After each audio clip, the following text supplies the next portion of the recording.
तो दोस्तों, आज हम देखेंगे डीएनए फिंगरप्रिंटिंग। डीएनए फिंगरप्रिंटिंग को समझने से पहले ये जान लेते हैं डीएनए फिंगरप्रिंटिंग का क्या है क्या, ठीक।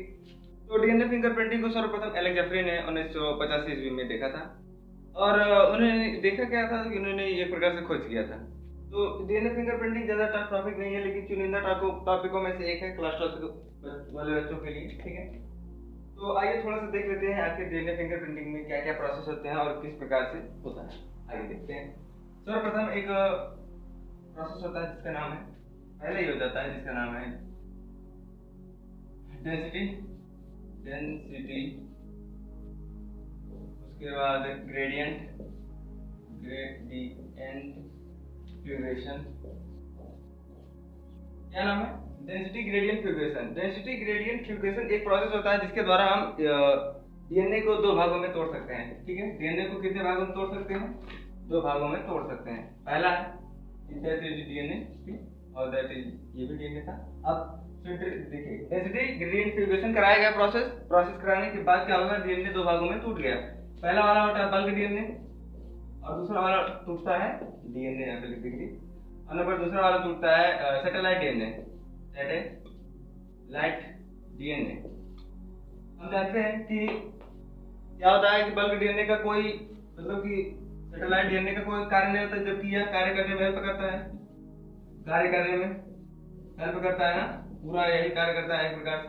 और इसमें देखते हैं, इसमें कोडिंग भाग पाए जाते हैं, कोडिंग भाग होते हैं। और एक प्रकार से देखा जाए तो यह जो बल्क डीएनए प्राप्त होता है यह 99.9% सभी व्यक्ति में समान होता है, ठीक है। जो बल्क डीएनए हमको प्राप्त हुआ है वो सभी 99.9% व्यक्तियों में समान रहता है और एक प्रकार से एक क्रम से होता है, ठीक है। और अगर हम सैटेलाइट डीएनए की बात करें तो यह 0.1% होता है और यहाँ पर ऐसा होता है और असमान होता है, असमान होता है। तो देखिए, इसी 0.1% के कारण, असमान होने के कारण डीएनए फिंगरप्रिंटिंग का यूज किया जाता है। एक प्रकार से कह सकते हैं कि सैटेलाइट डीएनए को हम डीएनए फिंगरप्रिंटिंग में यूज करते हैं। बहुत बार पूछा गया क्वेश्चन।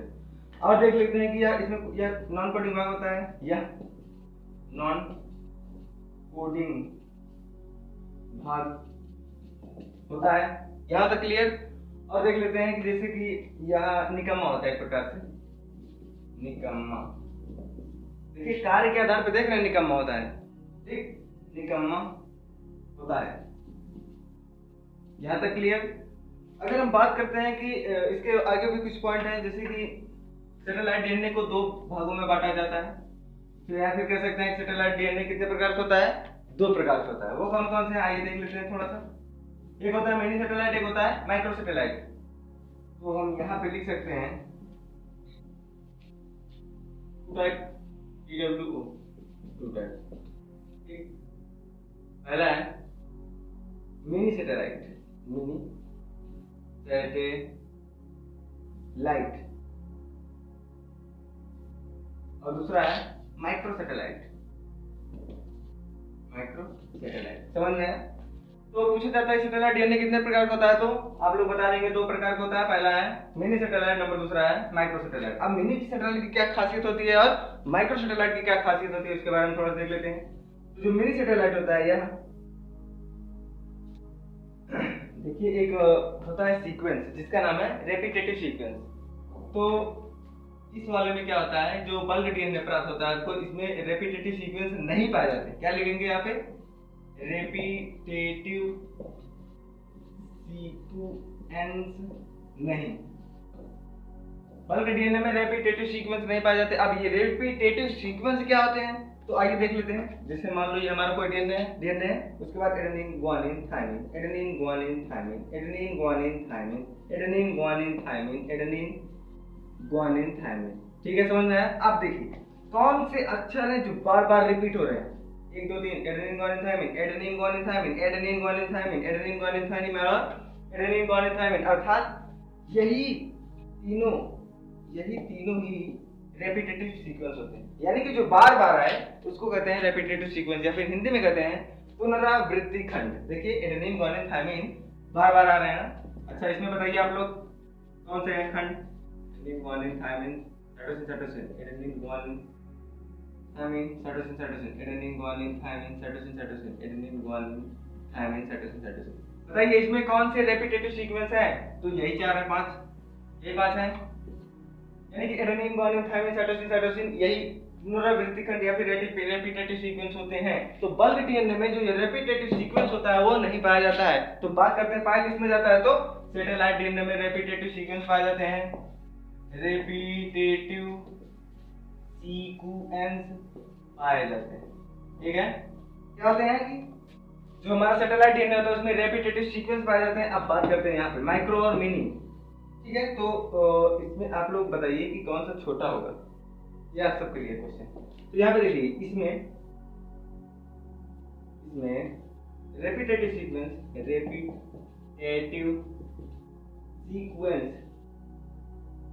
कितने पाए जाते हैं? 10 से 60 तक पाए जाते हैं या 10 से 100 तक। एनसीईआरटी में जैसे दिए गए उसी प्रकार से लिखेंगे।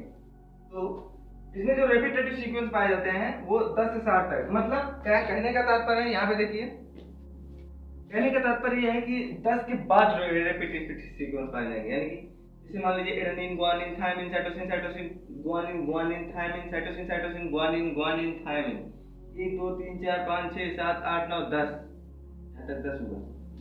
ठीक है, अब हम यहाँ से लिखेंगे adenine, guanine, thymine, cytosine, guanine, thymine, cytosine, adenine, guanine, thymine, cytosine, guanine, thymine, cytosine. फिर से adenine, guanine, thymine, cytosine, guanine, cytosine. अब बताइए इसमें कौन से रेपिटेटिव सीक्वेंस हैं? 1 2 3 4 5 6 7 8 9 10 11। यानी कि इसमें जो 11 बन रहा है वो देखिए लगातार एक के बाद एक आ रहा है, एक के बाद एक आ रहा है, एक के बाद एक आ रहा है। यानी कि 11 सीक्वेंस अलग अलग प्रकार से कुछ देखने को हमको मिल रहे हैं। यानी कि इसमें रेपिटेटिव सीक्वेंस क्या होगा? Adenine, guanine, thymine, cytosine, guanine, thymine, cytosine. समझ में आया? यानी कि 10 के ऊपर और 60 के अंदर या फिर 10 के ऊपर और 100 के नीचे जो सीक्वेंस पाए जाते हैं वो मिनी सैटेलाइट डीएनए में पाए जाते हैं। यहाँ तक क्लियर? और इसमें थोड़ा सा एक पॉइंट देख सकते हैं कि इसमें रेपिटेटिव सीक्वेंस, ठीक है, शॉर्ट फॉर्म में रेपिटेटिव सीक्वेंस कितने पाए जाते हैं? ओनली 1 से 10 तक, बस। क्या पाए जाते हैं इसमें? रेपिटेटिव सीक्वेंस कितने पाए जाते हैं? 1 से 10 तक। यहाँ तक क्लियर? अगर हम नंबर दूसरे की बात करें तो एक प्रकार से यही दोनों इंपॉर्टेंट है।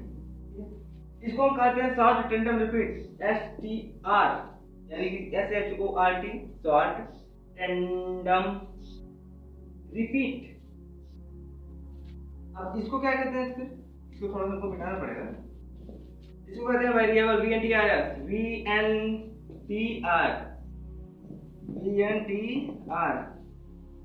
Variable number tandem repeat. इसको कहते हैं variable tandem, variable number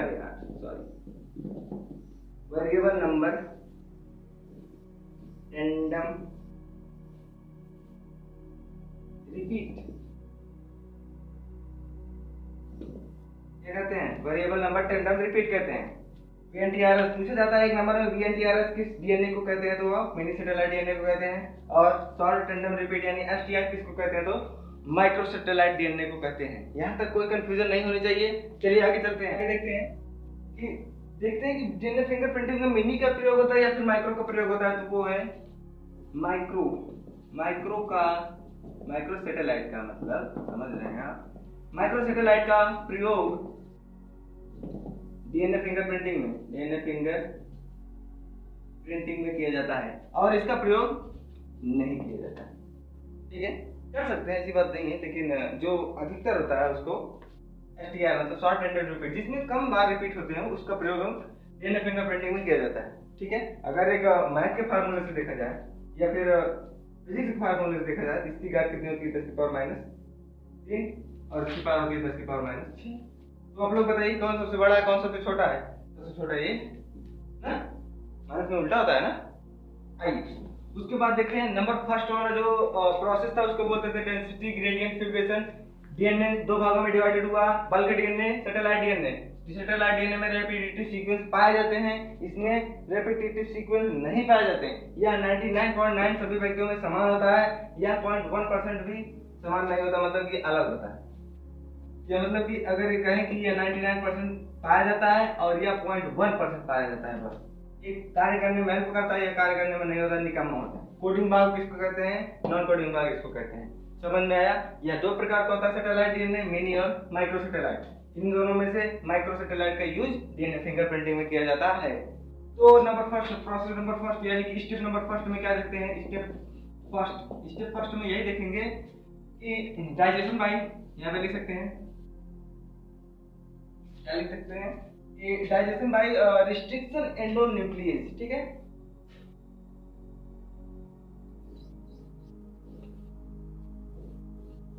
restriction endonuclease,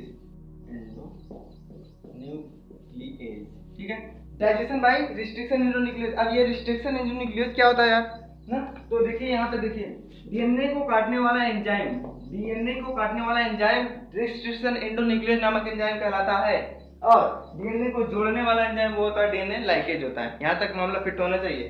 ठीक है, आइए देखते हैं। तो हम लोग जान गए कि जो रिस्ट्रिक्शन एंडोन्यूक्लियस नामक एंजाइम होता है उसका प्रयोग डीएनए को काटने में किया जाता है, काटने में कर लेते हैं। अब जैसे मान लो कि हमने एक ले लिया डीएनए, जैसे मान लिया माइक्रोसैटेलाइट के डीएनए ले लिया, उसमें रेपिटेटिव सीक्वेंस कुछ इस प्रकार से पाया जाता है, 1 2 3 और 1 2 3 4 5, और यहाँ पे 1 2 3 4 5 6। ठीक है, तो हमने एक मनुष्य का एक क्रोमोसोम 1 में क्रोमोसोम 1 लिया है, उसमें देखा कि कुछ इस प्रकार से हमको सीक्वेंस मिल रहे थे माइक्रोसैटेलाइट डीएनए में। ठीक, अब देखिए स्टेप फर्स्ट में क्या करेंगे, इसमें इस वाले पूरे में क्या करेंगे, रिस्ट्रिक्शन एंडोन्यूक्लियस नामक एंजाइम डाल देंगे, इसको एक पात्र में इकट्ठा करके इसमें रिस्ट्रिक्शन एंडोन्यूक्लियस नामक एंजाइम डाल देंगे। अब देखिए जब हमने रिस्ट्रिक्शन एंडोन्यूक्लियस नामक एंजाइम डाल दिया तो इसकी संरचना कुछ इस प्रकार से बन गई, 1 2 3, 1 2 3 4 5, यानी कि ये कट गया ना, जो फालतू चीजें थी वो कट गई। ठीक है, ऐसे से कट जाएंगी। यहाँ पर 1 2 3 4 5 6 7, 1 2 3 4 5 6 7। ठीक है, तो ये 3 ये 5 ये 7, कुछ इस प्रकार से हमको संरचना प्राप्त हुई रिस्ट्रिक्शन एंडोन्यूक्लियस नामक एंजाइम डालने के बाद। अब स्टेप सेकंड में कुछ होता नहीं, जेल इलेक्ट्रोफोरेसिस होता है। क्या होता है, जेल इलेक्ट्रोफोरेसिस।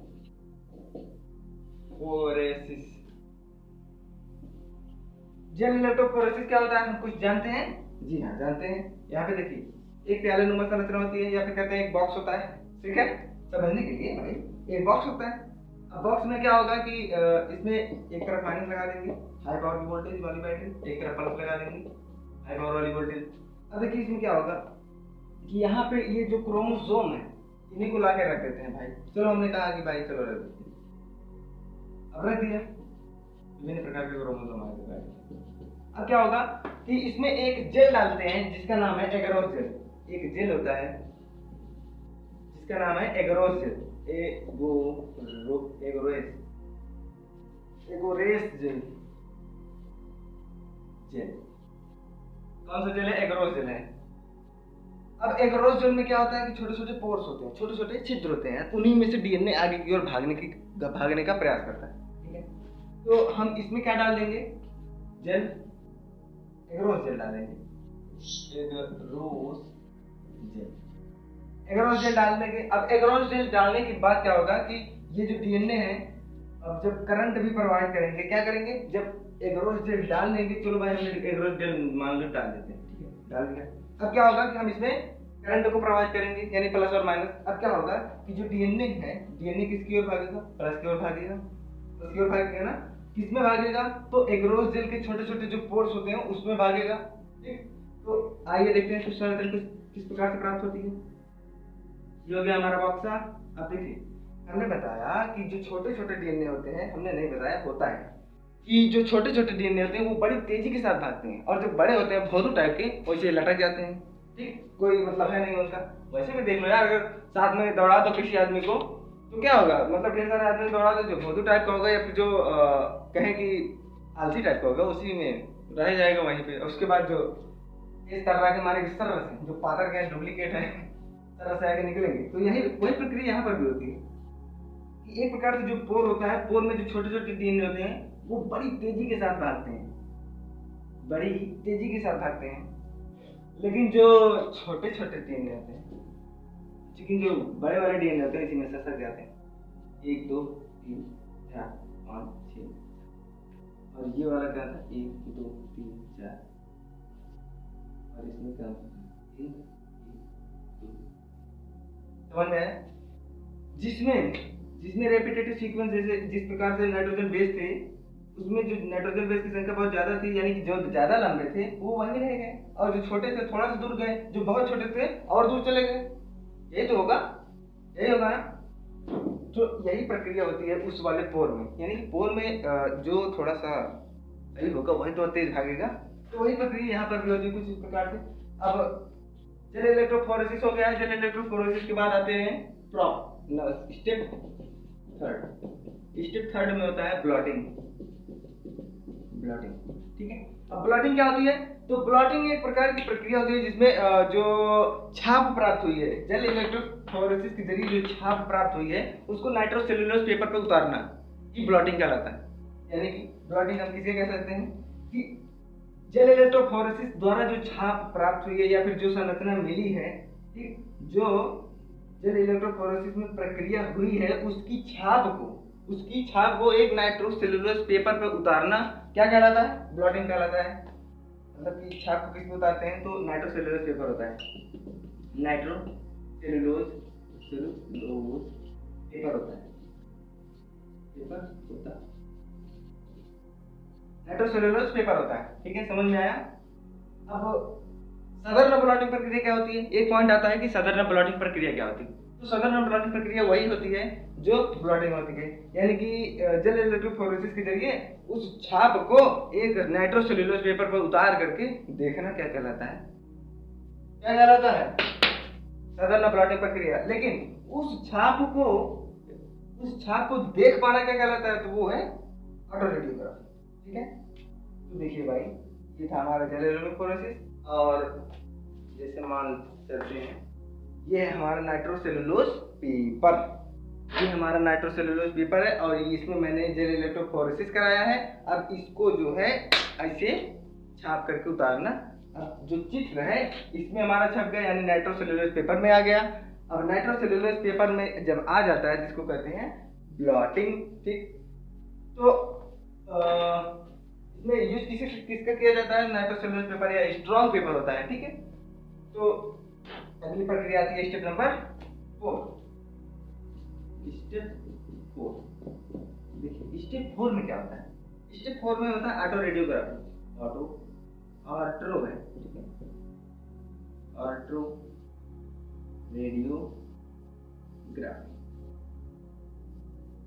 ऑटो रेडियोग्राफी हमने बताया इस छाप को देख पाना क्या कहलाता है? ऑटो रेडियोग्राफी कहलाता है।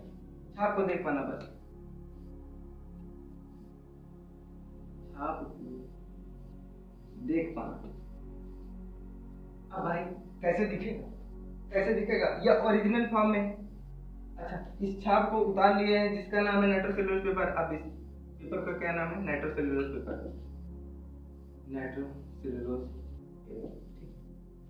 यह छाप क्या है? नाइट्रोसेल्युलोज पेपर। ये हमारा एक रोजेल था, इसकी छाप को हमने उतार लिया एक पेपर पर जिसका नाम है नाइट्रोसेल्युलोज पेपर। अब ये छाप किस पे उतर गई है? नाइट्रोसेल्युलोज पेपर पे उतर गई है। अब हम क्या करेंगे कि इस नाइट्रोसेल्युलोज पेपर में एक प्रॉप मिलाते हैं। क्यों मिलाते हैं? डीएनए को देखने के लिए, इस छाप को देखने के लिए क्या मिलाते हैं? प्रॉप मिलाते हैं। यह प्रक्रिया स्टेप नंबर 3 में ही होती है। ठीक है, प्रॉप कब मिलाया जाता है? तो स्टेप नंबर 3 में। जैसे ही छाप को बाहर निकालते हैं तो उसको, इस छाप को देखने के लिए एक प्रॉप मिलाते हैं। क्या मिलाते हैं? प्रॉप मिलाते हैं। अब ये प्रॉप क्या होता है? तो प्रॉप कुछ होता नहीं है, तो हमको थोड़ा सा मिटा करके थोड़ा सा हम बता देते हैं क्या होता है प्रॉप। प्रॉप को हम कह सकते हैं कि यह मानव द्वारा निर्मित किया गया एडेनिन ग्वानिन थायमिन हो सकता है, या फिर कह सकते हैं कि नाइट्रोजन बेस होता है। यह क्या काम करता है, देखिए यह कुछ करता वर्ता नहीं है, सिर्फ थोड़ा सा विवरण करता है। जैसे मान लीजिए यहाँ पे सीक्वेंस जुड़े हैं, ठीक है, 1 2 3 4, ये जो प्रॉप आएगा, प्रॉप क्या काम करेगा, इसके सामने ऐसे जुड़ जाएगा। जुड़ने के बाद जैसे मान लो यहाँ पे एडेनिन है, मानने में क्या जाता है यार, एडेनिन है, ग्वानिन है, थायमिन है, साइटोसिन है, तो जो प्रॉप रहेगा एडेनिन के साथ में क्या जुड़ता है, तो थायमिन जुड़ता है, और ग्वानिन के साथ में साइटोसिन, थायमिन के साथ में एडेनिन, ग्वानिन के साथ में ग्वानिन, मतलब साइटोसिन के साथ में ग्वानिन। तो यह प्रॉप कुछ इसी प्रकार से जुड़ जाता है। यह मानव द्वारा निर्मित नाइट्रोजन बेस होता है, एक प्रकार से कह सकते हैं, ठीक। अब देखिए, क्योंकि यह तो हमको दिखेगा नहीं, ये क्यों दिखेगा, क्योंकि यह रेडियो एक्टिव होता है। ये जो प्रॉप है ये कैसा है, रेडियो एक्टिव है, रेडियो एक्टिव है। तो हम यहाँ पर भी कुछ प्रॉप मिला देते हैं। तो देखिए हमने प्रॉप को मिला रहा हूँ, ये जो संरचना हमको बन के प्राप्त हो रही है इसको कहते हैं प्रॉप।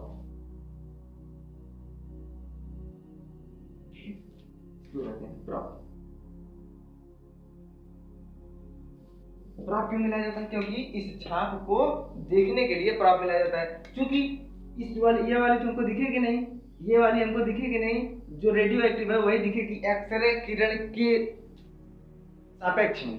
जब एक्सरे किरण पड़ेगी तब यही प्रॉप चमकेगा, ये नहीं चमकेगा, क्योंकि भाई ये तो बहुत छोटा है ना, इसलिए ये नहीं चमकेगा। अब क्या होगा कि इस छाप को देख पाना क्या कहलाता है, ऑटो रेडियोग्राफी कहलाता है। नंबर 4 वाले स्टेप पे यही किया जाता है। इस पेपर को एक बढ़िया से जगह पे लगा दिया जाता है, उसके बाद उसके ऊपर एक एक्सरे किरण प्रवाहित कराई जाती है, जिसके कारण हमें यही छाप दिखते हैं, प्रॉप दिखते हैं, ठीक है। ओरिजिनल वाला नहीं दिखता है, लेकिन होता वैसे ही एकदम सेम टू सेम। समझ में आया, पूरी प्रक्रिया समझ में आई, ठीक है।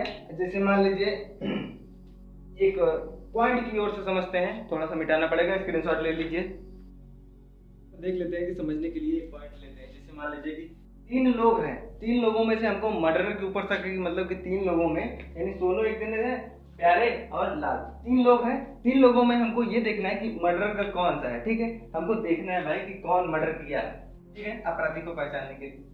तो हम लोग वही करेंगे कि स्टेप फर्स्ट करेंगे, सैटेलाइट डीएनए में से माइक्रो सैटेलाइट डीएनए को छाटेंगे, छाटने के बाद स्टेप फर्स्ट करेंगे।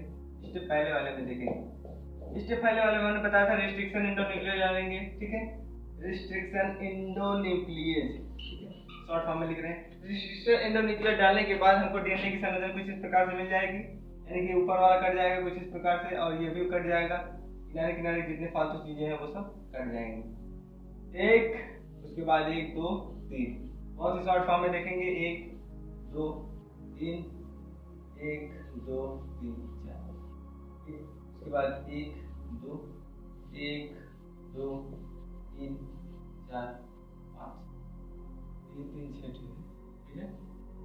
तो अब ये देखिए, इनका नाम है सोनू, इनका नाम है प्यारे, इनका नाम है लाल, ठीक है, क्या नाम है, लाल। 3 लोग थे, 3 लोगों को हमने रिस्ट्रिक्शन एंडोन्यूक्लियस नामक एंजाइम डाल दिया। डालने के बाद स्टेप सेकंड में हमने कहा था जेल इलेक्ट्रोफोरेसिस,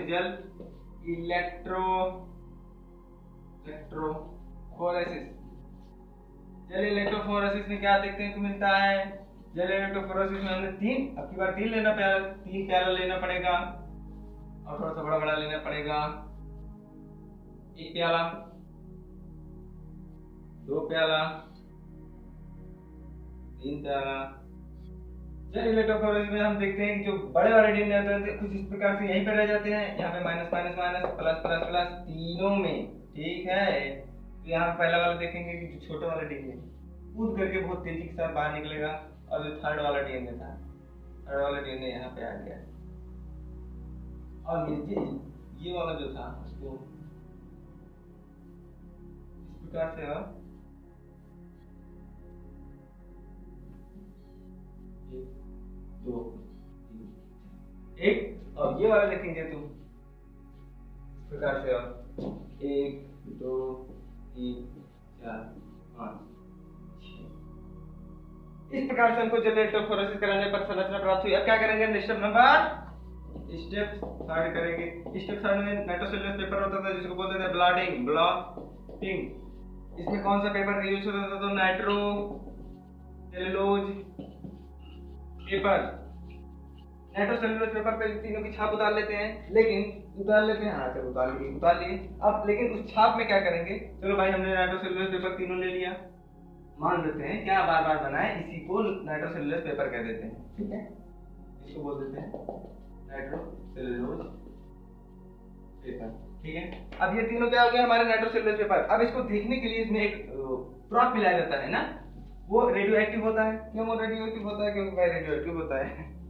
क्यों रेडियो एक्टिव भी मिलाया जाता है? तो उस छाप को देख पाने के लिए एक तत्व मिलाया जाता है जिसको बोलते हैं प्रोप, उसको कहते हैं, उसको देखने के लिए वो रेडियो एक्टिव होता है, वह एक्सरे किरण के सापेक्ष में दिखने को मिलता है। अब देखिए हमने प्रोप मिलाने के लिए क्या करेंगे, कुछ करेंगे नहीं, ऐसे चित्र बना देंगे, आप लोग समझ लेंगे कि ये प्रोप।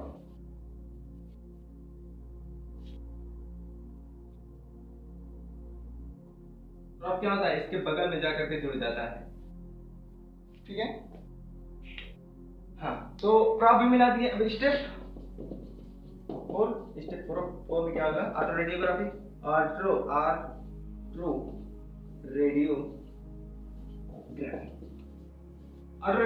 हमने बताया कि इस छाप को एक नाइट्रोसेलुलोज पेपर पर उतारना क्या कहलाता है? सदर्न ब्लॉटिंग प्रक्रिया कहलाती है, जबकि इस छाप को देख पाना ऑटो रेडियोग्राफी कहलाता है। किसकी उपस्थिति में? एक्सरे किरण की उपस्थिति में। चलो भाई हमने एक्सरे किरण प्रभावित कर रहे हैं, चलो मान लीजिए यहाँ पे हमारी एक फोकस है जिसका नाम कोई डिवाइस है, उसके बाद इसके एक्सरे किरण प्रभावित हो रही है। अब देखिए छाप कैसे मिलेंगी फर्स्ट वाले का, यानी कि भैया सोनू देखते हैं सोनू वाली छाप कैसे है, यानी कि यही वाली काली वाली पट्टी हमको दिखने को मिलेगी। काली वाली तो काली से बनाएंगे ना यार, चलो ठीक है भाई हम काली वाली को बना देते हैं। नंबर सेकंड वाला था 4 और 3 और ये था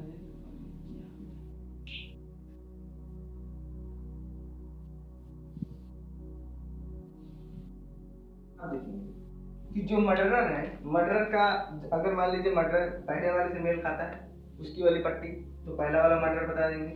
अगर जो मर्डरर का ब्लड है, ब्लड के द्वारा जो सैंपल लिया गया है उसकी दूसरी वाली पट्टी से मिला है तो प्यारे लाल हो सकते हैं। अगर जो ब्लड का तीसरे वाला सैंपल के द्वारा जो पट्टी मिली है इस वाले पट्टी से मैच कर रहा है तो लाल भाई साहब मर्डरर होंगे। समझ में आया? धन्यवाद, बहुत बहुत धन्यवाद।